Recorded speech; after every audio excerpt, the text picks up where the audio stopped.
the story of awakening and bravery, Hanukkah, begins in 167 BCE, a period during which the Greek Empire, under King Antiochus IV, spread across the region and in the land of Israel, forcefully disseminating its culture and religion. Some Jews willingly or forcibly adopted Greek customs and culture, assimilating and abandoning their faith and ancestral traditions. But there were also many who opposed this and maintained their Jewish identity and the traditions of their ancestors. In the eyes of Antiochus, adherence to Judaism was seen as a form of rebellion against his sovereignty and an attempt to preserve cultural and religious autonomy. Antiochus understood that to break the spirit of the Jews, he had to strike at the core of their identity, their religion.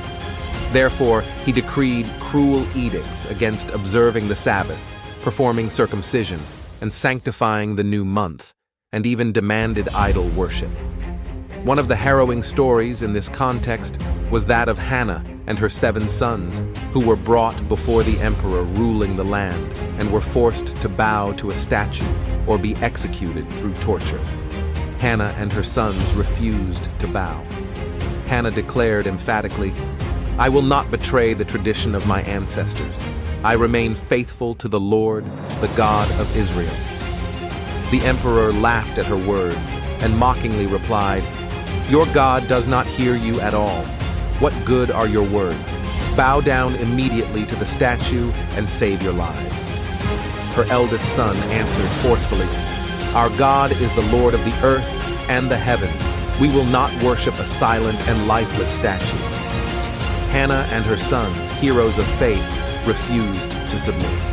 They sacrificed their lives for the love of God. Their brave refusal cost them their lives, but their story of bravery and self-sacrifice ignited the flames of rebellion among many against the Greeks' deeds.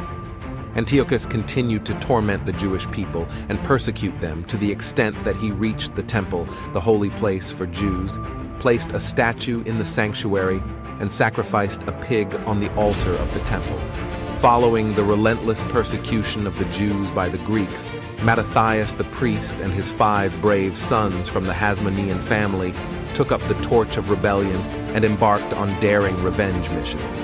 Mattathias's call, "Whoever is for the God, join me," rallied many Jewish warriors to fight against the Greeks.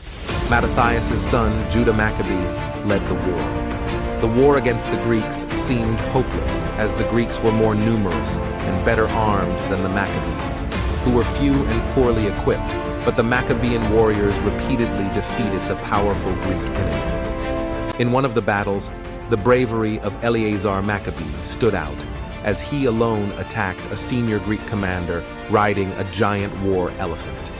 After killing the commander, the elephant collapsed to the ground and crushed Eleazar to death, who continued to fight until his bitter end.